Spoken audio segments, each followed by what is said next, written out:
What are some psychology experiments with interesting results? Hedonic adaptation. Put simply, a person who had just won the lottery and another person who had just been paralyzed took a survey to measure their life contentment. Obviously it was high and low, respectively. However, they both took the same survey a year later, and both scored similarly. The point being that regardless what happens to you in life, good or bad, you will always adapt and spend most of your life feeling neutral. Social psychologist here. The wheelchair/lottery winner finding was largely popularized by Dan Gilbert's 2004 TED Talk. However, that study is considered underpowered. Lottery winners are rare and hard to survey, and Gilbert would later go on to state that including that study in his talk was a mistake. Hedonistic adaptation is still a thing though, and there are other good examples with stronger evidence. Research on learned helplessness is fascinating. Researchers would put dogs into shuttle boxes, long cage-like structures, that the dog could move around in, and would shock the dog through the floor on one side of the box. The dog, at first, could easily escape the shock by moving to the other side of the box.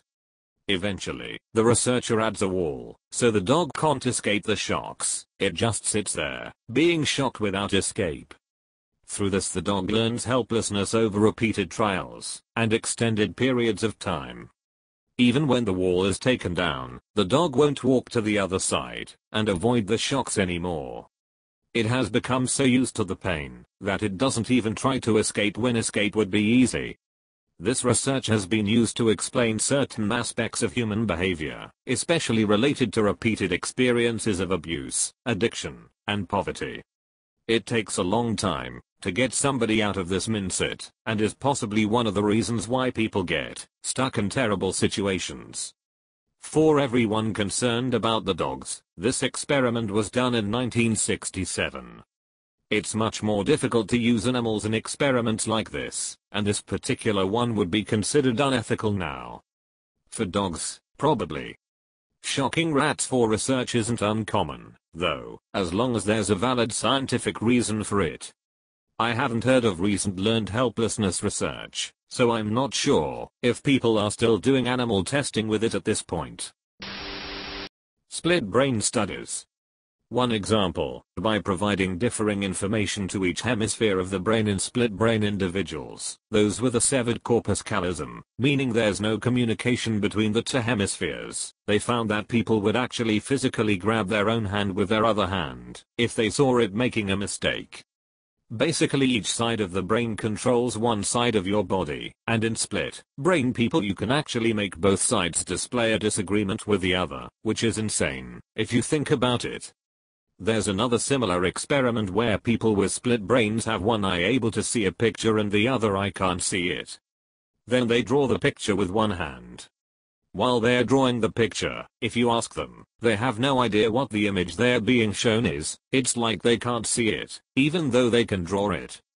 Also, if you give someone like this a fork and cover their left eye, they'll be able to tell you what you use it for, but not be able to recall what it's called. Then cover the other eye and they'll instantly be able to tell you that it's a fork, but will have no idea what you use it for. Weird but also interesting as fuck. I remember this one instance where one half is instructed to pick up a specific object from a pile and hand it to the other half's hand, which when prompted to explain why they were holding the object made up stories instead of knowing the other half had been prompted to just pick it up. If people have the upper hand they will put others down to keep it. An experiment told a class of kids that having blue eyes meant you were smarter, achieved more, etc. All of a sudden kids with blue eyes formed their own groups.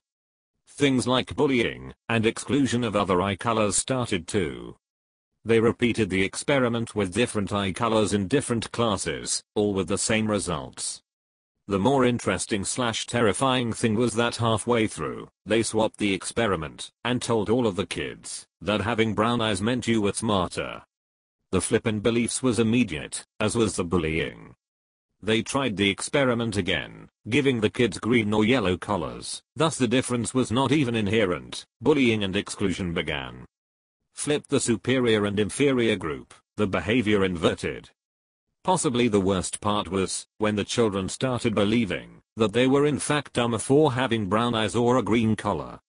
They began to internalize the belief, and they did so quickly. I wonder if that is true for blunt jokes. If you train a rat to press a lever for cocaine, and then put it in a box with only that lever, it will press that lever as much as you'll allow it. The rat will stop eating and drinking, and just do cocaine. If you train a rat to press a lever for cocaine, and then put it in an enriched environment, egg other rats to play with, toys, placed to explore, where it could still press the lever for cocaine, it may press the lever occasionally but not as frequently as its counterpart in the dull environment. These findings were a big deal in the behaviorism world, because they put a lot of previous results into context, and help explain the link between poverty and drug use. Edit. Wow, I didn't expect this to blow up like this. I'm on mobile, and don't have access to a computer right now, so linking sources will be difficult, but a Google search of rat park will pull up plenty of sources. I was wrong about the rats being conditioned using cocaine. It was morphine, but the idea is still the same. Many people have pointed out errors with these experiments, and there are plenty, but that's the beauty of science. It allows for the development of testable hypotheses which can change given the current state of evidence. Also, thank you for the silver kind stranger. Edit 2. This experiment does not prove that bad environments facilitate drug use, or that good environments protect against it. Addiction is immensely complex and this is just a small piece of it. So drugs are okay in moderation, and when you're well employed. I know you're joking a bit, but the main takeaway is that personal connection can help people overcome or avoid addiction. Winner and his white bears. Essentially, people who were instructed to not think about a white bear found themselves thinking about it more than those actively trying to think about one. Wikipedia.org web link. Winner walks up to test subject seated in a nice room with a desk Winner could sit at, and puts face very close to Thiz. Don't think about white bears. Don't think about white bears. Don't think about white bears. Don't think about white bears. Participant, EOIY Winner, did you think of white bears? Participant, yes. Winner scribbles notes furiously on notepad. Winner walks to the other room. Link to this room divided by a wall. In it is another random participant in the same laid out room as previous participant, sits at desk. Winner, so did you think about white bears while I was gone? Participant 2, no. Winner furiously scribbles notes on notepad. That's about how I imagine that went, but I'm gonna go read it now. I don't know the name of it, but apparently two people become closer if they survive through something together. Not even actual surviving death scenarios, but anything that has you on your toes and heart racing, like a roller coaster. Had to look it up, because I remember hearing about this one. This attribution of arousal. Not necessarily sexual arousal, but any sort of heightened or hairline emotional state. If you're with someone, your brain may link the two. We looked at a case study of a couple who weren't that great for each other. They had fairly destructive tendencies and a good bit of argumentation, non-compromise, and tearing each other down. But they were wildly, crazy rom-com level head over heels for each other. Their early dating included roller coaster rides, the car breaking down at 10 p.m. while it was snowing, and they had to walk home miserable, the store being robbed while they were there, and a death in each family. Early dating included roller coaster rides, the car breaking down at 10 p.m. while it was snowing, and they had to walk home miserable, the store being robbed while they were there, and a death in each family. Don't go giving people ideas. Looks up from taking notes. What? Not a psychologist, but the one where given a choice between sitting down doing nothing and shocking oneself, people tend to choose the shock. Ergo, we would choose pain over boredom. Curiosity over boredom maybe? Stimuli, even, negative, no stimuli. Which is a great allegory for the darker consequences of this experiment, self-harm. Many people can't understand why people self-harm, and I'm the same myself for the most part, but a simple experiment like this shows us how it can happen in a more extreme setting. Aaron and Dutton, 1974, Misattribution of arousal.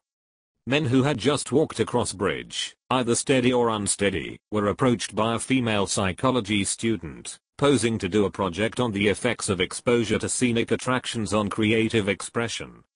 The men had to complete a questionnaire and write a short dramatic story about a picture she provided, and she gave them her phone number if they had more questions. Men who walked across the shaky bridge were more likely to call her up because they misattributed the arousal from the bridge to the woman.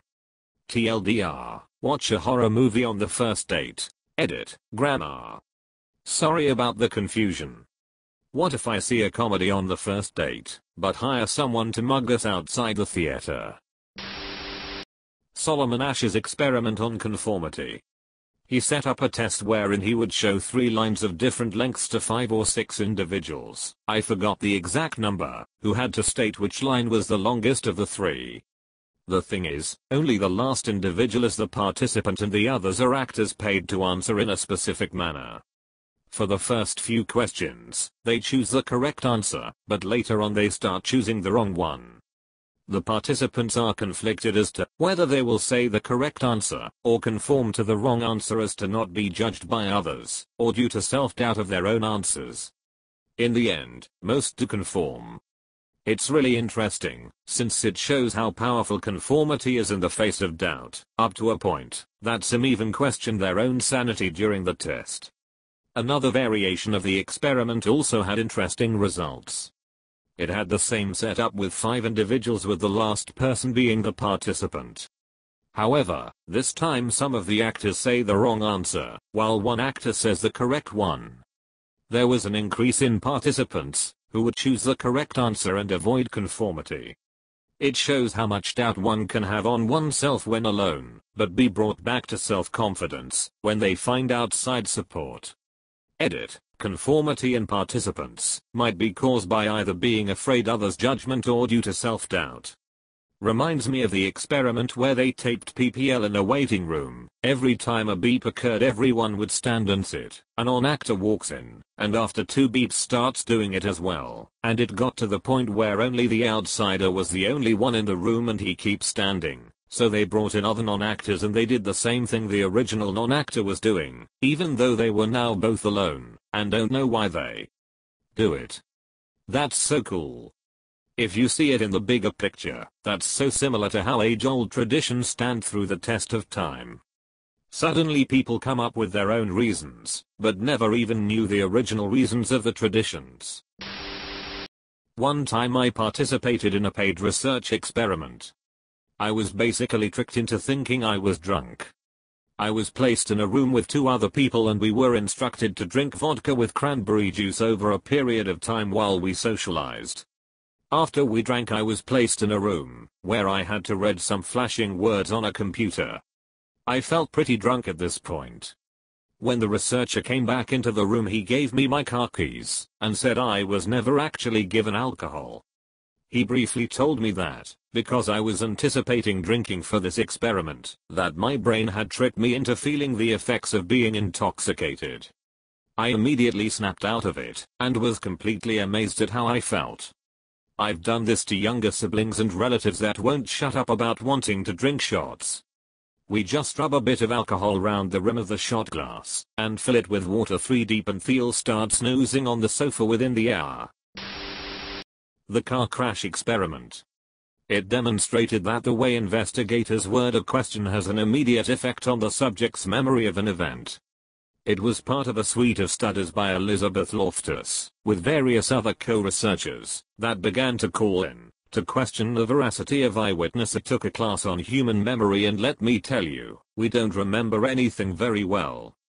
Including your recollection of that class. What class?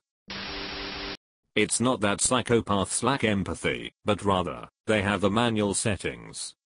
A specific region of the brain lights up when people experience empathy.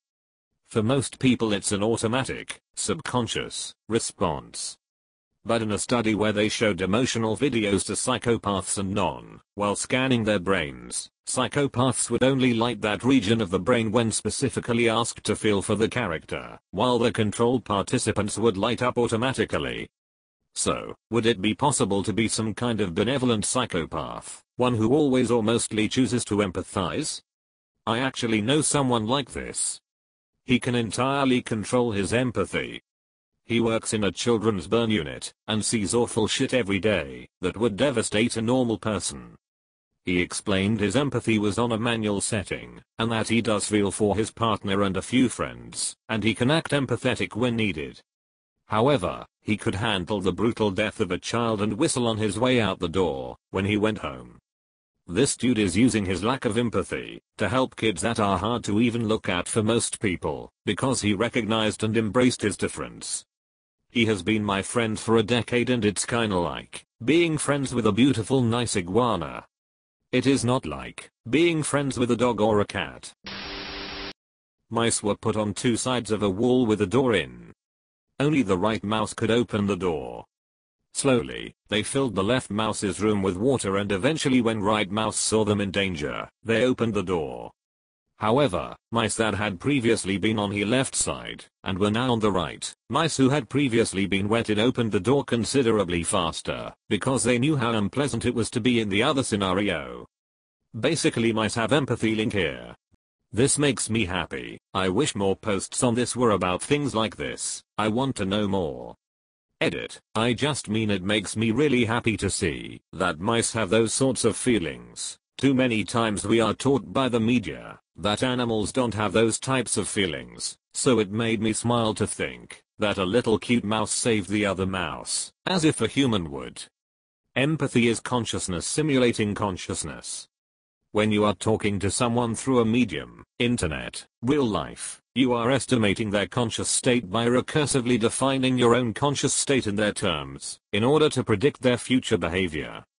That's why mentally ill people are treated so poorly. It's hard to predict their behavior, thus dehumanizing them.